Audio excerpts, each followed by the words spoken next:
కలుగును గాక. ఈ దినమందు ఏర్పాటు చేయబడిన కీర్తన భాగము 100వ కీర్తన మొదటి నుంచి 5 వచనములు చదువుకుందామండి.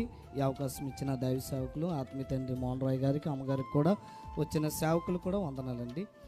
సమస్త దేశములారా యెహోవాకు ఉత్సాహధ్వని చేయుడి, సంతోషముతో యెహోవాను సేవించుడి, ఉత్సాహగానము చేయుచు ఆయన సన్నిధికి రండి.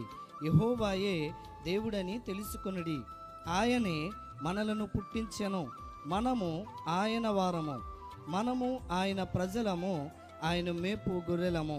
కృతజ్ఞత అర్పణలు చెల్లించుచు ఆయన గుమ్మములో ప్రవేశించుడి, కీర్తనలు పాడుచు ఆయన ఆవరణములో ప్రవేశించుడి, ఆయనను స్తుతించుడి, ఆయన నామమును గణపరచుడి.